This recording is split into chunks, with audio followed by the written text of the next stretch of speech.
రుచిగా ఉంది. ఏంటి హడావిడి? జియన్ నిన్ను కొట్టడానికి వస్తున్నాడా ఏంటి? అదేం కాదు గాని ఇటు చూడు, నిధి ఉండేది. నాకు అర్థమైపోయింది, నేను వెళ్ళొస్తాను.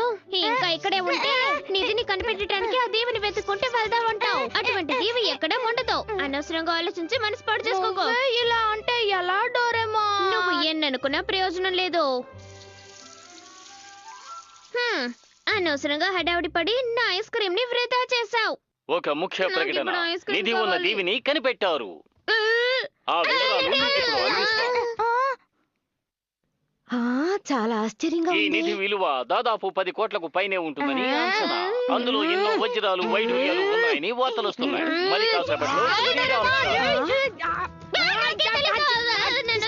ఎందుకు వీళ్ళిద్దరూ అలా పరిగెడుతున్నారు? నేను ఇందాకే చెప్పానా, పద, మన సమయాన్ని వృధా చేయకూడదు. త్వరగా పద. సరే తొందర పెట్టుకో.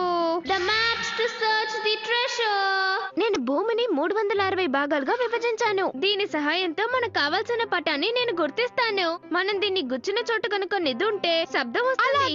ఇలా ఇవ్వు, నేను ప్రయత్నిస్తాను. అదంతా తేలిక కాదు నోబితా. నిధికి అంగుళం దూరంలో ఉన్నా ఇది శబ్దం చెయ్యదు. ఈ పటాల్లోంచి నిధున్న దీవిని కనిపెట్టాలంటే చాలా కాలం పడుతుంది. సమయాన్ని వృధా చేయకుండా పుస్తకాలు తీసి చదువుకో.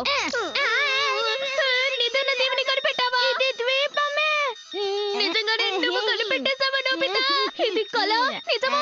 నేను నమ్మలేకపోతున్నాను. Testing machine. ఒప్పుకుంటాను, ఇది కల కథ నిజం. ఇక ఆలస్యం చేయకుండా వెంటనే బయలుదేరు, లేకపోతే ఆ నిధిని ఇంకెవరైనా కాజేస్తారు. సరే అయితే ఇదే కరీబియన్ సముద్రం. క్షణంలో అక్కడికి వెళ్ళిపోదాం. కొంచెం ఆగు డోరేమోన్. నిధిని ఇంత తేలిగ్గా సంపాదించడం నాకు ఇష్టం లేదు. ఏ పని చేసినా థ్రిల్లింగ్ గా ఉండాలి. సముద్ర యాత్రల్లో మనం ఎన్నో అడ్డంకులు ఎదుర్కోవాలి. సముద్రపు దొంగలతో మనం యుద్ధం చేయాలి. ఇన్ని సాహసాల తర్వాత మనం ఆ నిధిని కనిపెట్టాలి. ఏం చేయాలన్నా ముందు మనకి ఎనీవేర్ డోర్ ముఖ్యం. ఒక్క నిమిషం ఆగు. ఇంతకి నీ బాధ ఏంటి నోబితా? చెప్పు. మన షిజుకాని కూడా తీసుకువెళ్దామా? వెళ్ళు, ఇంకా ఇక్కడే నిల్చున్నావే. సరే.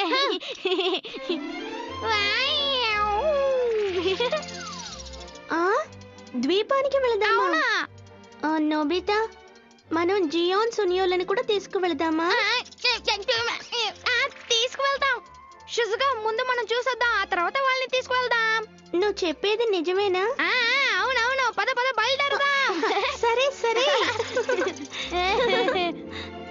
డోరేమోన్, నేను వచ్చేసాను డోరేమోన్. సూపర్, మనం బయలుదేరటానికి నేను అన్ని ఏర్పాట్లు చేశాను.